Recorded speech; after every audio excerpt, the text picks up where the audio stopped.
Good afternoon. My name is Stephen Trank. I'm the Special Agent in charge of Homeland Security Investigation for the state of Georgia. And behind me today, Homeland Security Investigations agents, along with ICE, ERO, the FBI, DEA, ATF, CBP, U.S. Marshals, and Georgia State Patrol, conducted a judicially authorized enforcement operation as we are actively conducting an investigation into unlawful employment practices going on at this massive multi-hundred acre construction site behind me. At this time, we are continuing the operation. Arrests are being made, and we will be providing additional details on the outcome of today's operation tomorrow morning. Welcome to True Jamaica Buzz, news and entertainment with a buzz. The video that you see playing on the screen is of a raid that was done by Homeland Security, ICE, Customs and Border Patrol at a facility in Georgia that is run by LG Energy and also Hyundai. That is where they are building their electronic cars. The government of the United States of America and South Korea were in a deal for hundreds of millions, billions of dollars for a facility to construct or build those vehicles. However, it seems as if there was some sorts of miscommunication between the President of America, Trump, and South Korea in some negotiation that they had nothing to do with this facility. Coincidentally, the ICE agents went to that facility, raided that facility, and arrested over 475 persons. Out of those 475 persons, 300 of them were South Koreans. Based on what ICE officials said, it was a targeted raid. It was an official and legal raid. They arrested all of these persons. As a matter of fact, when the ICE agents went on the property, it is even said that some of those employees jumped into a sewer pond. Now, people like me say these are mostly South Korean. However, say this is Georgia, and Jamaicans, if I read, some sauce of if I egg, some sauce of Jamaican is going to be in the red. Now, here's the thing about this whole situation. Based on the information, it is said that after this raid, the government of Korea and United States came to a negotiation, and then they had a plan to release back at least 300 of these employees, which coincidentally are 300 South Koreans. It is said that they were there on a visa. Those visas did not expire. It is said that a part of the plan or negotiation was that South Korea was going to get these workers, give them visa to go to the plant, to build the plant, make sure that the plant is running efficiently. So in other words, those persons were not there illegal, they were there legally. So based on what we are seeing, it seems as if Mr. Donald Trump got in his feelings because those negotiations with himself and South Korea was not going in his favor. So he decided that he was going to be vindictive. Moral of the story is this: Jamaicans over there, Caribbean people over there, if you're working in any one of these US facilities, factories, and you know that you are illegal, and you know that there are many illegal workers working there, it is best if you keep away from your job. It is best if you get a next job or employment, because it is only a matter of time before your facility is raided too. Based on how Trump is going on, it seems as if nobody is safe, point blank and period. So the next thing that is popping in the news based off the videos that you just saw is of an accident that took place on the Winston Jones Highway, in which a JCF officer, Sergeant Patrick Brown, lost his life. It is said that his kids, don't know if boy or girl, were also occupants in that vehicle. It is said that one of the child either had a broken neck and fractured skull.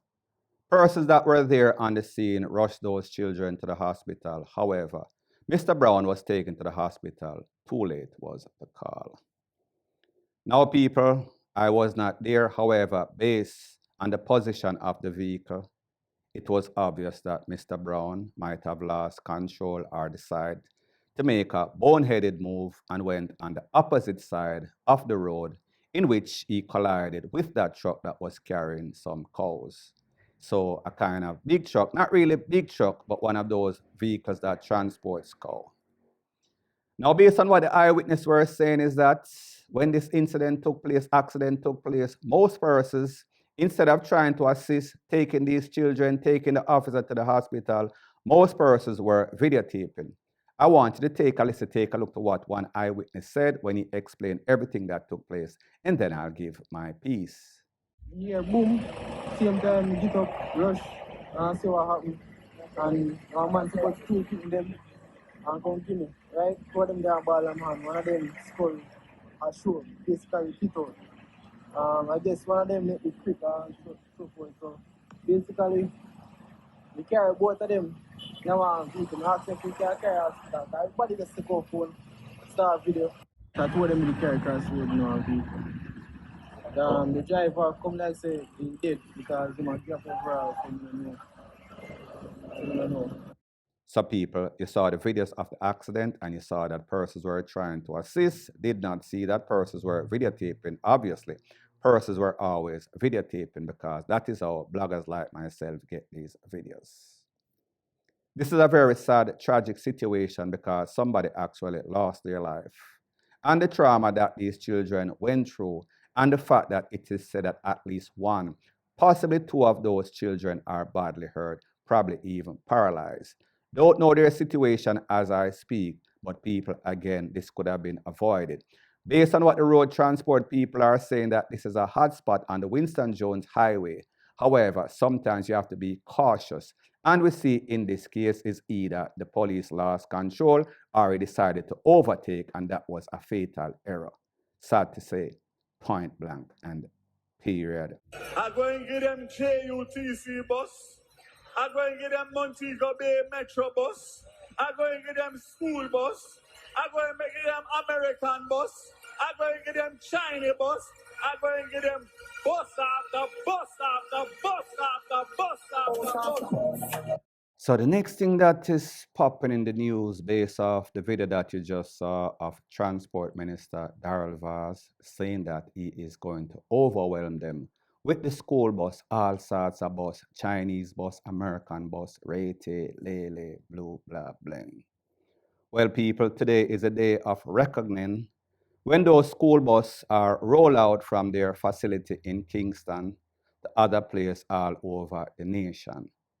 I want you to take a look at exactly what the transport minister had to say, Mr. Darrell Vaz, as it pertains to that, and then I'll give my piece. 60 buses promised to roll out on the 8th of September have now been dispatched to the various parishes and are ready for tomorrow, Monday morning. What I can say is that the routes and the times that have been scheduled so far are not in stone. We will review them in the week based on, obviously, the logistical challenges that may be faced based on times and routes, and we are open to changes. These have been designated by the Ministry of Education, but we will take stakeholder advice based on what happens this week. We will do a review on Friday to see exactly what has transpired and make adjustments if necessary by Monday. Please be reminded that this is 60 of 100, and the other 40 buses and routes will be rolled out between September and November. So this is only a partial rollout, as indicated before, of 60 of 100 buses. I understand fully, obviously, the concerns of areas that have not seen their names and communities and schools, but we have started a process that will continue into the 100 buses by November, and the commitment of this government leading into the election would be that we would do the additional 600 schools over the next 2 financial years. So this is just 258 schools that will be serviced between tomorrow, Monday morning, and November. Now, people, like I said, the transportation system, especially for children, It has always been bad.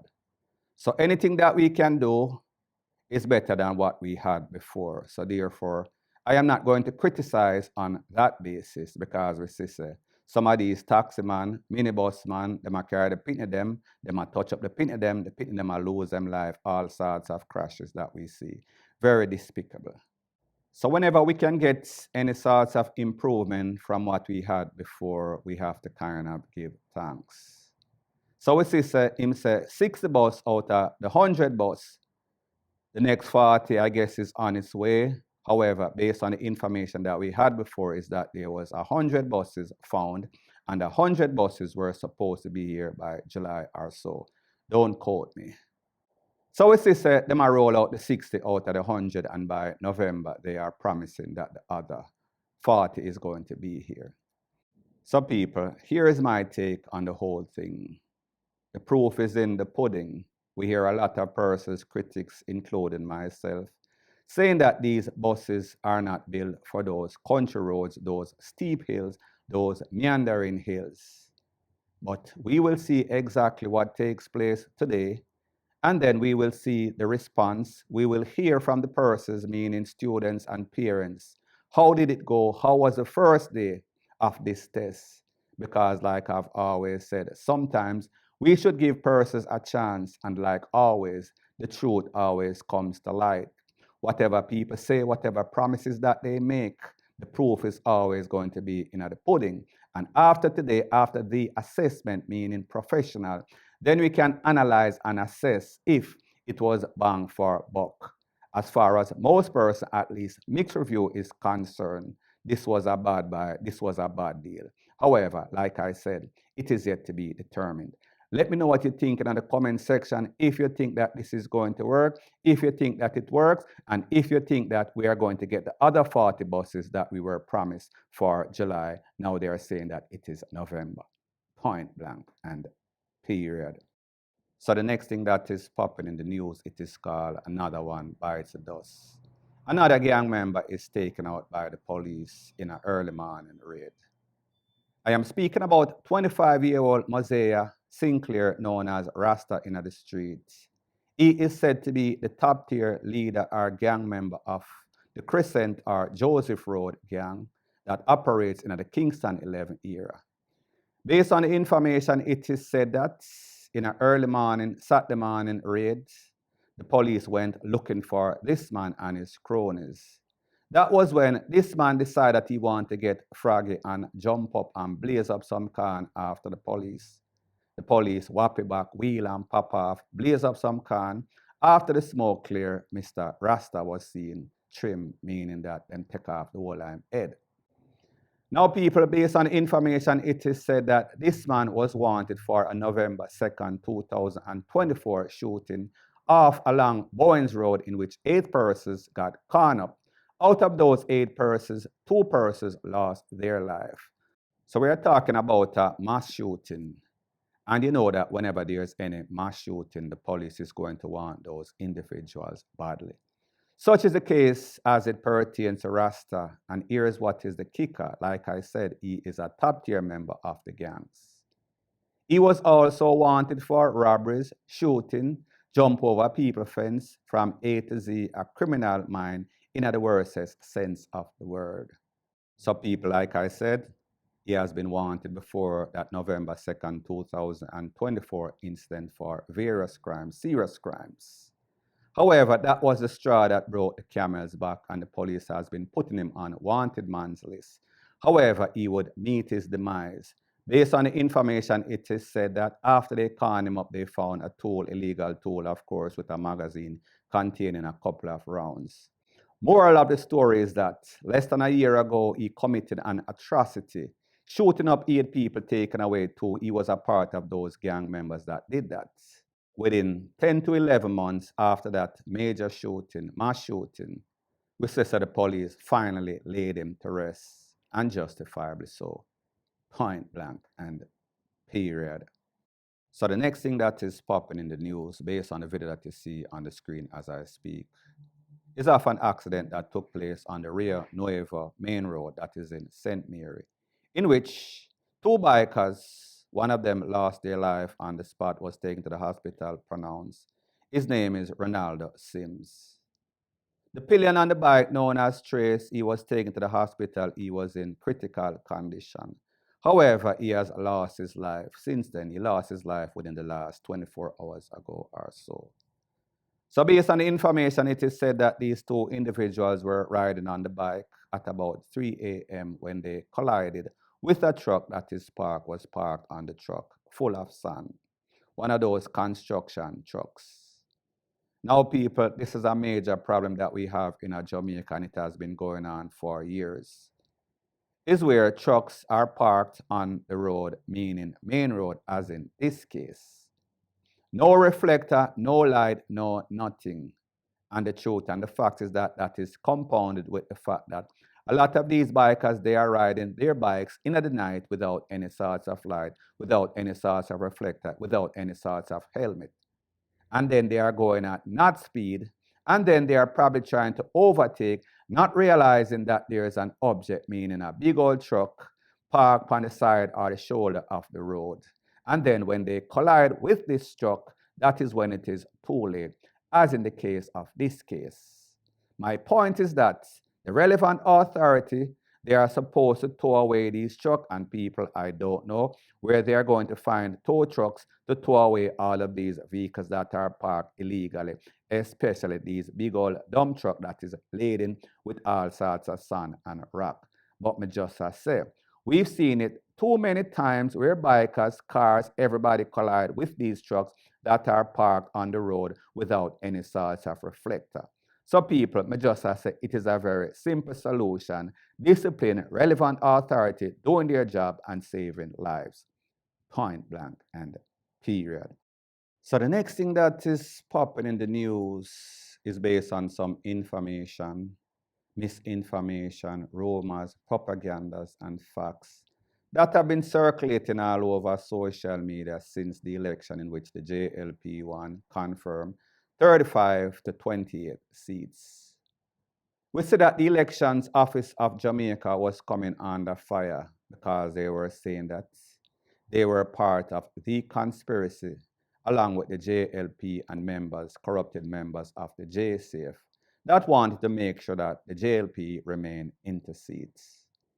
The latest straw that broke the camel's back was based on a graph, a picture that was circulating all over social media, in which they were saying that 60% of the seats or votes in the constituency of Andrew Holness and Paul Buchanan were spoiled. So 18,000 out of a possible 32,000 were spoiled. When I first saw those graphs or pictures, I said to myself, it is either somebody that is mischievous from the PNP or just an idle dog, like them say, idle dog walk idle monkey, made those posts. Well, people, this is exactly what the Elections Office of Jamaica had to say as it pertains to that. Take a listen, take a look, and then I'll give my piece. This is the picture that is being circulated on social media. It brings into sharp focus the St. Andrew West Central constituency, stating that there were over 17,000 spoiled ballots during the preliminary count. The picture also listed the Electoral Office of Jamaica as a source of the information. But on Sunday, the EOJ responded in a press release describing the picture as fake and urging the public to desist from spreading false information. It said the EOJ is aware of public utterances and graphic posts on social media perpetuating false information about the transportation of ballot boxes and the counting of ballots and claiming to be from EOJ sources. These include unfounded claims of missing and uncounted ballot boxes, as well as a grossly inaccurate number of spoiled ballots in one constituency. The EOJ is also reminding the public that the preliminary counting of ballots took place in the presence of indoor agents representing at least 2 candidates or political parties, and in some cases, in the presence of election observers. The organization also stressed that ballot boxes were strictly monitored by indoor agents and escorted by the police to the counting centers. The EOJ is stating clearly that all 7,294 general election ballot boxes and all 109 local government by-election boxes have been accounted for. Now, people, this is my disclaimer before I proceed. As a blogger, if there's any sorts of concern, any sorts of information circulating out there, it is my job to put out that information and then make people pick sense out of nonsense. Like I said, in my opinion, I do not think that this was a fair election. I think that there was some shaky stuff based on a lot of stuff that I witnessed, not personally, stuff that is circulating over social media, and while I was not there, these are factual stuff that many persons were saying. Am I saying that persons won't lie? Yes, they will, but me just I say when the majority of people are saying a specific thing, that means that wherever there is smoke, there is fire. However, as it pertains to these votes that were spoiled, I knew something was definitely wrong. However, I posted it and I made sure that I put a caution statement, meaning a disclaimer. Listen, I do not think that this is right, and if it is right, something is definitely wrong. This needs to be investigated. So the moral of the story is this. We should pick sense out of nonsense. We've heard about vote buying. We've heard about missing ballot boxes. We've heard about all sorts of things that was committed, meaning that politicians go to the polling station, them have them 5 minutes. When them 5 minutes expire, they cause one heap of commotion. Those were videos that were out there. We've even seen videos circulating all over social media with persons chasing police allegedly that have some ballot box that they were trying to destroy. So people may just say a whole bunch of questions, a whole bunch of concerns that were out there. However, we as sensible people have to pick sense out of nonsense. And you and I know that this was not so fair. This was not such a fair election. Something shaky went on. But the question we have to ask ourselves, with all of the stuff that is circulating on social media, whether it is factual, rumors, propaganda, mix-up, misinformation, would it have actually changed the result of the election? Could the PNP have won and the JLP lost? So we saw that persons had questions and persons had concern in which they were asking the Elections Office of Jamaica. There's also a next video circulating all over social media with Deon Jackson Miller saying or exposing some concerns that members of the JLP or even John Public have. I want you to take a look at that video, and then I'll give my piece. Mere fact that cafe observers are saying people are in the line at 5 p.m. and not allowed to vote is serious, right? Everybody know. If one thing you know is that when 5 o'clock come, if you're in the line, you have to be allowed to vote. The Representation of the People Act, ROPA, says this, right? I asked the Director of Elections about this in an interview I did on my radio program Beyond the Headlines after the election. He says it's something they're going to be looking into. We cannot allow this to drop. We can't drop this. This is serious. This is concerning. This has to be explained by the Electoral Office. Now, the PNP went on to say that while they respect the will of the voters, they said they can't ignore the corrosive effects of these illegal and immoral actions on public trust in the electoral process. And they said they're calling on the Electoral Commission, law enforcement, and civil society to deal with this, to take steps, they said, to confront and eradicate these practices. Now, there's another development, which is that Paul Buchanan, the PNP candidate who ran against Prime Minister Andrew Holness, says he's challenging the results. He's alleging irregularities in PNP stronghold polling stations. He claims there was a, quote, strange removal of several boxes. He says he's gathering evidence. He says he'll report the matter. So people, you heard from Deon Jackson Miller, you heard from the Elections Office of Jamaica. Let me know in the comment section, what do you think? Do you think that this election was stolen? Do you think that this was a fair election? Do you think that the PNP won, or do you think that the JLP won and is the right persons for the management of Jamaica? Let me know what you think in the comment section, point blank and period. So anyways, people, thanks once again for checking out my video. If you appreciate videos like these, please show your appreciation by liking, commenting, sharing, and subscribing to my channel. That is how YouTube promotes videos like these to like-minded, sensible persons like yourself. Bless up.